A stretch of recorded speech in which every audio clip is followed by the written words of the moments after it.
waterfowl population person, I guess you'd call him. He was in the Division of Wildlife Research at that time. And it was his job to put together all the information, the breeding ground survey information, the production information, adjusting the breeding survey information for visibility factors, things like that, bringing information together in a comprehensive manner, and then extrapolating or projecting it to what we knew of the area that the surveys represented, the universe represented by the survey. And all that work was done back in Patuxent with the staff, and eventually the end product would be a waterfowl status report. It'd be an evaluation of the number of breeding pairs of waterfowl and an index as to what the population was at the conclusion of the production season. I hate to use the words numbers of waterfowl because everything almost we do is really based on indices, which are fall short of what the actual numbers of birds are.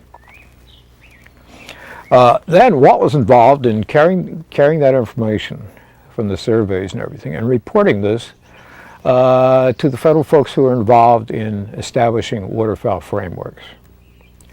And by frameworks, I mean the outer seasons, the number of hunting days allowed, the number of ducks permitted per day, things of that sort. And Walt did a fantastic job, I think, in pulling that information together. Not that everybody agreed with him. In fact, there's a great deal of dissension and disagreement every year because people were seeing parts of the waterfowl breeding grounds that were in superb shape. They looked wonderful.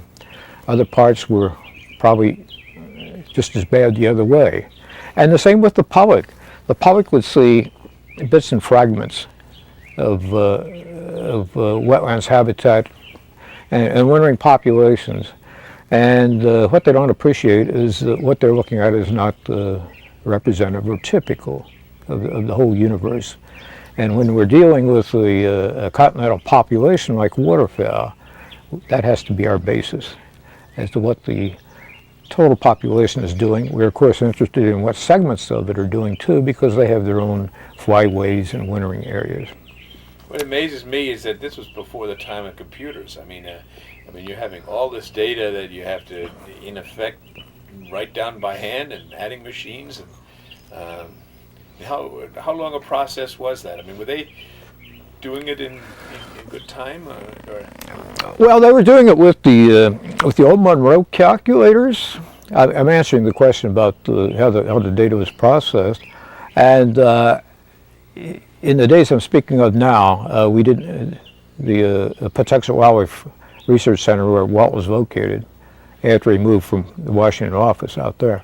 There were no computers available, and the place was jammed full of the old Monroe calculators. I don't know whether you know what I'm talking about, but you'd punch the data in by hand, and they were electrical, and you'd crank them, and they go clunk, clunk, clunk, clunk, and to go through a single calculation, it might take half a minute, I guess, or something like that. But very, very crude. Of course, no handheld calculators either.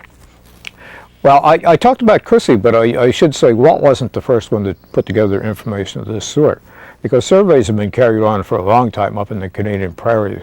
Back in the 30s, biologists went up there from the Bureau of Biological Survey and did roadside surveys, but nobody really knew what they meant in terms of reflecting what was really going on up there. And Fred Lincoln was probably the key individual back in those days. But it was his responsibility to pull together all that information for setting regulations. And so Fred Lincoln, in my view, I think he did a great deal with the resources he had available, but he lacked a lot of the tools and manpower and everything that we had later on. What drove people like that, like Fred Lincoln and these early guys? I mean, was it I mean, just scientific curiosity, or was it concern that wrong information would overharvest the species? Was it the threat of lawsuits? Was it just that it's always been done? I mean, I'm curious to how that leap was made to start looking at the continental waterfowl resource as in a comprehensive year-to-year way. I think there's probably two answers to that. One is that every single one of these people that I'm talking about have an innate interest in and concern about the whatever resource they're working with, whether it's waterfowl or mourning doves or whatever. They just have this driven interest in a species. And secondly, every one of them as a character of curiosity or innovation. They want to learn about the unknown. And so I say it's dedication first, and it's this deep curiosity second that drove most of these early pioneers of waterfowl management and research in North America. So it wasn't like a bureaucratic mandate to come up with these numbers. I mean, it's sort of, they started coming up and people began, I guess, to see the advantages of knowing this in terms of better managing the resource. Yeah, I think I can answer that best, but George B. Saunders was one of these early people, and he was the first flyway biologist in the Central Flyway, and he was sent into Canada in the early 30s during 34 and 5 during the Dust Bowl days, and his instructions, and their instructions that other people like him received, read something like this: that there's a problem with ducks. We have duck populations seem to be going down. We know ducks come out of the Dakotas and Canada. Go up there and find out what the problem is. It was that simple. And they were on their own at that point. And they did the best they could with the resources they had to try to best answer that question. Art Hawkins talks about, when he was setting up the system of transects in Manitoba and how muddy the roads were, and I mean, it must have been, really, I mean, just the dedication of those people is what really amazes me, because you're doing something that nobody can really check on you, If you can come back with any kind of report, nobody's going to doubt it, but there was a vision back then that it really has been fulfilled, and that's very interesting. It was, although they had a lot of disadvantages, people in those days. But recognizing that this was truly a dedicated group of people. But they did have few advantages. For example, we didn't have safety meetings in those days. Safety report. Well, I guess we had to fill out a safety report maybe once in a while, but by and large, we were pretty much free of bureaucratic paperwork, which I think there's a great deal of nowadays, from what I can determine. We were, to word a different way, in a given period of time, we able to spend a much higher proportion of our time in what we thought were the important things to do. Well, talk more about some of those early people like Lincoln and Saunders and the Goldmans and those people that really made a difference. Explain a little bit what the atmosphere was that nurtured those people. Well, of course, I didn't know a lot of these people, and the few of them I did know is, in some cases, I knew them for a year or perhaps a day. Let me go back to George Saunders, if I might. But I was a game management agent in South Texas, and I was in the office one day, and this gentleman walked in, and he knew Luther Goldman, the refuge manager, and they evidently real close friends. Of course, Luther introduced me, and he said, "This is George Saunders." George has spent a lot of time in the Rio Grande Valley in Mexico, on waterfowl and also white-winged doves and everything. And he said he's just going through down here. Some of his records are kept out here at the refuge headquarters. And so I got talking to George Saunders, and I'd heard of him. He's a legend. But he was truly representative of this early group of biologists. I mean, he traveled all through Mexico for years, under the most imaginable difficult circumstances and everything to try to inventory waterfowl and evaluate Mexican wetlands. And of course, this has all been published now. But gosh, in a few months, Dr. Saunders said to me, and to me he was Dr. Saunders, he said, what are you doing tomorrow? And I said, oh, I'm going out in the field. And he says, why don't we go out and spend a day together? Well, if I had anything planned the next day, I readily forgot about it because I could think of nothing I'd rather do than spend a day with George Saunders. And so I did that. It was one of the most fascinating days that I can think of. And that is the only day I ever spent with George Saunders. I never saw him after that date. And just recently, because George Saunders died in February at the age of 93, I was asked to write his obituary for the AUK, and I just completed that. And so I hope that George Saunders and some of the things he did will be remembered, perpetuated.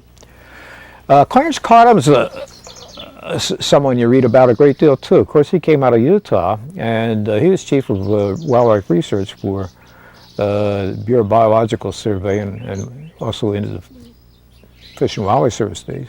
But Cottom was a remarkable person. He knew everything about anything, about migratory birds, and he had an enormous memory. I don't think he ever forgot anything. But he came down the Rio Grande Valley one day, and he asked if I guess he'd been referred to me because I was the local game management agent, you know. And he said, I would like to look at some white-winged dove nesting colonies. And the season was, that was the proper time of the season and everything. And he was in the Washington office at the time, and I was just delighted, you know, to be able to spend some time with him. And I said, well, I'd only been in the Rio Grande Valley a short while then. I didn't know the locations of all the nesting colonies, but I knew some state officers that did. And I said, well, Dr. Cottom, would it be okay if we could have one of the Texas game wardens come with us tomorrow? And well, he said, that'd be wonderful. He said, I'd like to enjoy the day with them. And so we met the night before in his motel. And we talked about where we were going to go and everything. And so we got down to the time, well, whose car we're going to take and what time should we pick you up, Dr. Cottom, and so forth. And he said, well, he said, I understand that the white-winged doves in their breeding colonies begin to perform about 4:30 in the morning.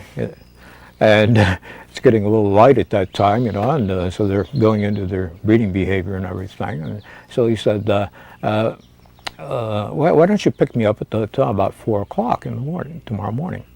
Like, I was watching these two Texas Fish and Game officers, and they were just absolutely devastated to begin a day at this uncivilized hour of 4 o'clock in the morning. Well, if you know folks in Texas, you can't begin a day without 2 scalding hot cups of coffee to begin with. Now, you just don't gulp down 2 hot cups of coffee.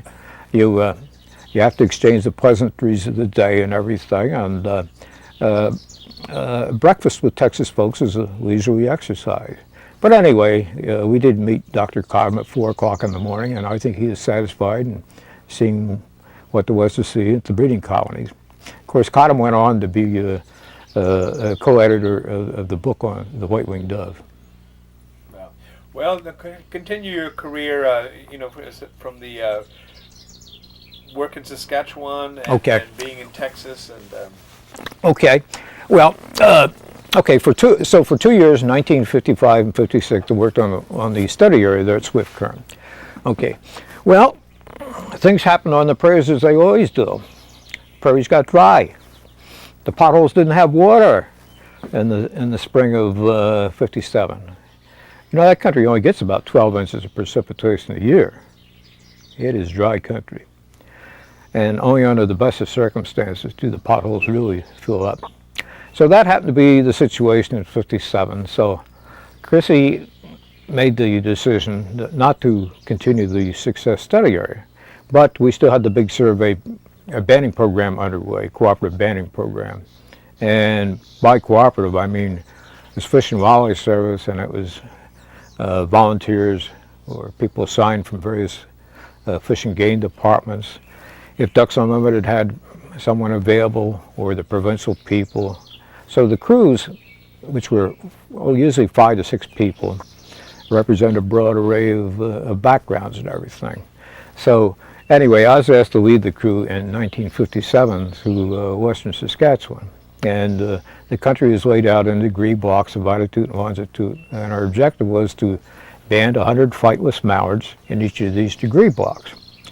And that's not so easily done as might sound, even though you're in the heart of the duck country, because circumstances have to be just right in order to catch any number of mallards, particularly flightless mallards. So the crew I had, as I recall, was a Canadian Wildlife Service fellow by the name of John, I'll come up with it in a minute, a fellow from Louisiana by the name of Mort Smith.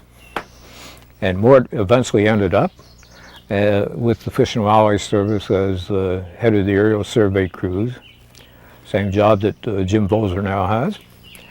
And Al Cannon from the state of Ohio, and Dave Harper from Illinois. The Canadian Wildlife Service fellow was John Hancock. And so we met in Regina as usual, got our banding equipment and everything, and took off for western Saskatchewan to begin the banding program. We had 2 vehicles, and those are very interesting days. We worked the same schedules every day of the week that it wasn't raining. And we were prepared to camp out if necessary, but ordinarily we'd end up in a 2-elevator, no, not 2-elevator, because that would, 2-elevator town ordinarily wouldn't have a hotel, but maybe a 3-elevator town, or a 4-elevator town if we were lucky. And almost every town had a Chinese restaurant, of course, in those days. Even Success had a Chinese restaurant. A 2-elevator town had a Chinese restaurant. And the food was pretty good, but whatever. So we worked these long hours in banding and trapping, and the work itself was challenging because you try to find a pothole that had where you could see a number of broods on it, and hopefully mallards, and try to figure out how to outsmart the mallards. If you give them a half a chance, they'd run up the far side and out in the prairie and be off in the pothole over the hill in a few seconds. They're not adverse at all to departing the pothole. Other species, not so much so. You were drive trapping these birds as opposed to bait trapping. That's right. We were drive trapping. We had equipment that we could put up very easily. And so, in addition to looking for a pothole that had a trappable number of birds, we're also looking for a pothole that had a configuration that would permit us to set up a trap in a strategic manner that we could catch some proportion of those birds. Oh, for example, a plane of land that would go out, which if you got up on one end of the pothole and you drove the birds or scared them down the other end, then you walk around and come back and drive them, hopefully into the trap you'd set in the right place. Well, it doesn't work quite like that, but quite often you would catch large numbers of birds, but other times it'd be ducks would have score 10 and our crew would have 0. Don't ever underestimate the wisdom of a mallard. So then, of course, bundle the equipment up, put it back into the car, and take off, and hopefully find another pothole. Well, we had some real disadvantages. I mean, just simply getting to areas was difficult because roads were few and far between. Probably the main disadvantage was that we didn't have very good map coverage. Certainly no aerial photographs. And occasionally someone in town, we'd be talking to them, they'd say, oh, there's a lot of ducks out on such and so. We'd find out how to get there. Occasionally the aerial survey crews would drop us a note maybe, or call us and tell us where there's some prospects for catching birds. But there's some funny experiences that come up trapping birds. Up there, because the population is so low, you never knew who owned what piece of ground. A lot of it was Crown land. It wasn't always marked that way. The private land, you didn't know who owned it or anything. And normally we would just go in and set up a trap and everything. And I remember one morning, it was about 10 in the morning, and we'd set up a drive trap on a pothole on the land. We didn't know who owned it or anything. And we had the ducks almost ready to go into the trap. And we'd close the gate, of course, so always careful to do that if there's livestock around. And gosh, here comes a fellow in a car, a truck, and he drives through the gate, and he storms over there. And I was able to wave him back because I was afraid that he's going to disturb the birds and they might not go into the trap. So he understood that much, so he didn't interfere until we got the traps closed. And then he got out and he staggered over to me.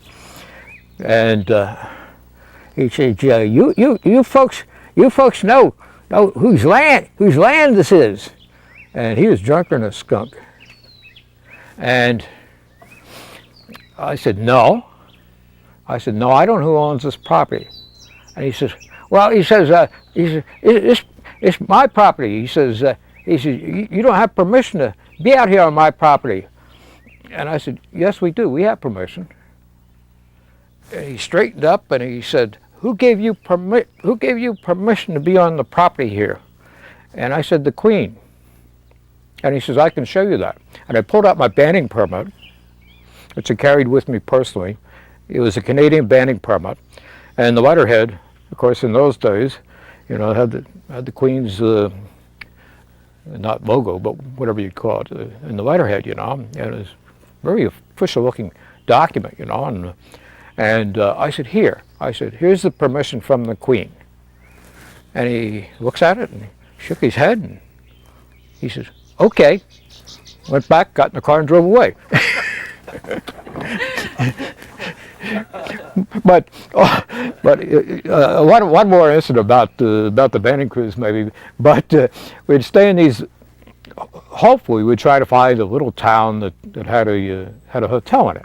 Well, the hotels are generally pretty old and sort of run down, and we'd also hope to find one that had a shower in it or a bathtub.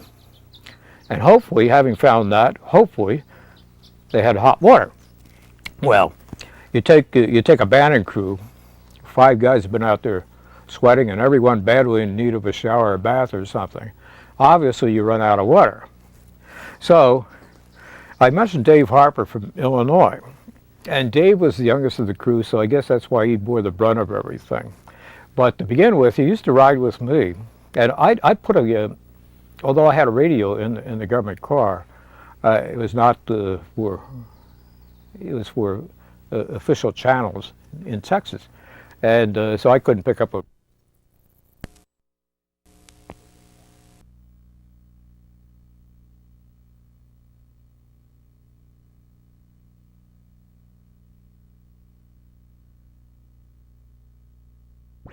You're on now? Yeah, we're rolling. Okay. Yeah, we're getting ready to take a bath and shower, knowing we're going to run out of hot water and so. Well, we're back to Dave Harper, because he was the. We'll get back to Dave in a minute, but anyway, Dave would ride with me, and I had another commercial radio. I could pick up a commercial radio station.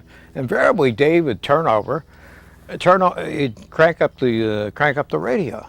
And he was a real fan of a guy named Elvis Presley, who I didn't know who he was until but Elvis was just coming into his own then, and Dave was really into Elvis Presley music, and he had turned the thing up for full bore, you know.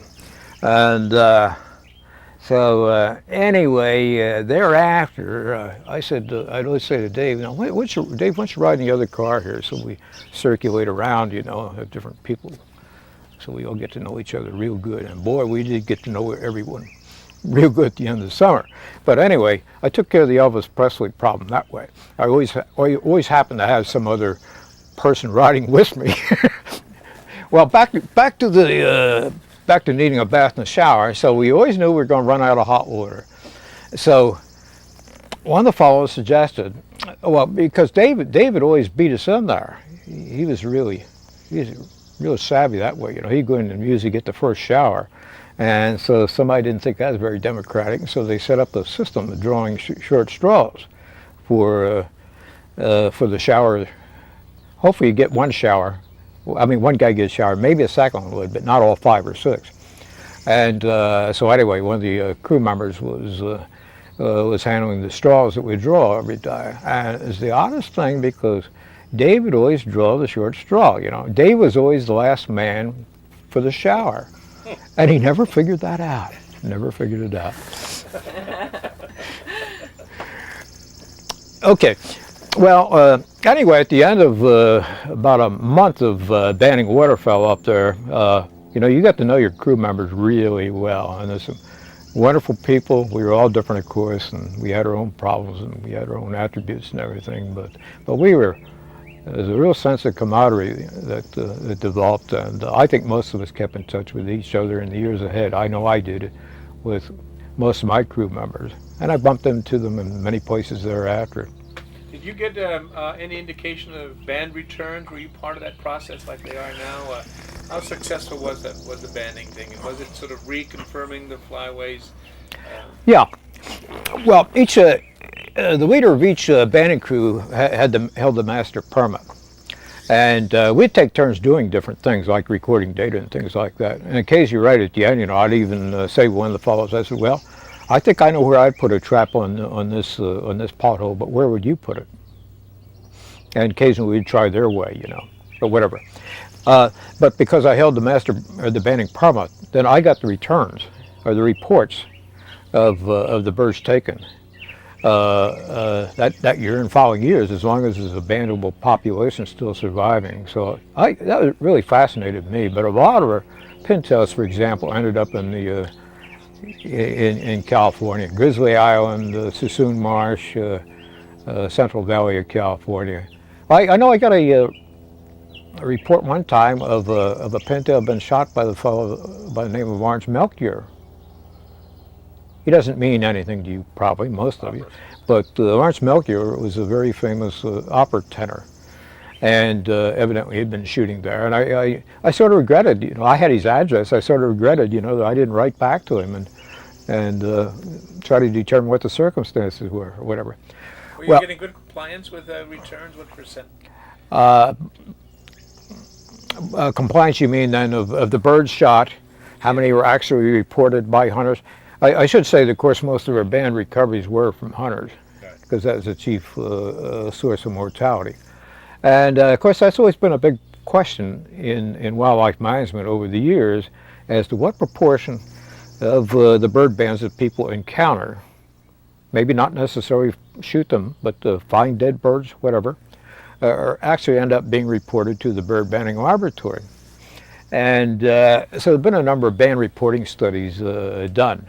And the studies, at least those I'm familiar with, suggested perhaps a third of the band recoveries were being reported, at least in those days. Well, the service has changed its policies and procedures, because in those days we didn't try to unduly influence the reporting of bird bands, because we didn't know how we could do it in a universal manner throughout all the hunters in North America, for example. And we could mount a publicity program in one place but not another, then that would skew the data. So that was the reason in those days that we didn't do that. But since then there's been a change in philosophy, and there's been efforts to promote the reporting of bird bands more uniformly. And so we have some better fixes, I think, through placing reward bands on birds. In other words, if a person sends in a band that has a reward on it, they may get a monetary amount in return for it, or some other kind of a prize or a gift. Right. Well, back to your career. Texas. Okay. Up there in Saskatchewan, banding. Okay, we'll wind down the work as a game management agent then. But when I took the job, I sort of thought that I'd probably not spend the whole full career in game management. Not that it wasn't interesting, but I was interested in other aspects of waterfowl management and research. And in fact, when even before I took the job, Floyd Thompson told me, he says, he says, what you need to do is to you get your first job in an outfit and get some experience and things. And then he says, opportunities will come up in other areas if you happen to be interested in those other areas. And so I sort of followed Floyd on that, and that's the way it evolved. And so anyway, I'd always been interested in the prairie pothole country, and I'd seen a lot of it, of course, through the 3 summer assignments in Canada. But my first recollection of the prairie pothole country goes back to World War II days, because I was in the Navy. I just finished up at Great Lakes, and I was to be detailed to Bremerton, Washington, to an aircraft carrier. I was on board a troop train. It was in late July of 1945. And we took off across on the troop train. I think it was the Northern Pacific. And we went right through the heart of the prairie pothole country through North Dakota. And I'd read about the prairie pothole country and everything, but I'd never seen it. And evidently 1945 was a wonderful waterfowl year, because I could just remember the potholes were still brim full in midsummer and absolutely loaded with ducks, absolutely loaded. And unfortunately, we don't have any survey data to verify the impression I have of that situation. But that was my first experience with the prairie pothole country. Well, anyway, I learned that while I was still a game management agent in Texas, that a brand new program was opening up in the Dakotas. And the program related to the preservation of wetland or pothole habitat in the Dakotas and Minnesota, in the U.S. portion of the prairie pothole country. And a friend that I'd gone to school with dropped me a note, and he said, we got a vacancy up here. And he said, maybe you'd like to apply for it. And I got more information about it, and I thought, gee, that'd really be great. Not that the experiences in Texas weren't great. Had some wonderful, wonderful times and days in Texas and everything, but honest to God, that heat and humidity down there, and the no-see-ums and so forth, I thought we'd probably due for a change. My wife agreed with that. She'd been teaching school and everything, and we thought probably we'd spend enough time in Texas. So I applied for the job and got it, and it was stationed in Aberdeen, South Dakota, and it was in what was called then the WHP project. This is Wetland Habitat Preservation Project. It was a new program that the service was just mounting. And the reason for this was that at the same time, one part of the government, the U.S. Fish and Wildlife Service, was interested in preserving waterfowl habitat on the breeding range. Another part of the government, in the Department of Agriculture, and in ASC, the Agricultural Stabilization and Conservation Service in particular, and the Soil Conservation Service, were engaged in a program that was headed exactly the opposite way, to destroy wetland habitat. Well, this program had originated back in World War II as a means of increasing food production. The rationale, I guess, being that by draining potholes, and potholes have very rich soils, that additional grain or other crops could be produced for the war effort. And so the government was subsidizing farmers to drain potholes. There are two parts, so-called conservation practices. And one was called C9, the C9, which is open drainage. In this case, the farmer was partially reimbursed for... What's the matter? That's fine. I just had a pop, but I think it's in my head. I'm in my headset. Okay, so the farmers were reimbursed to drain their potholes under the C9 practice, and C10 related to draining potholes by the use of tiles.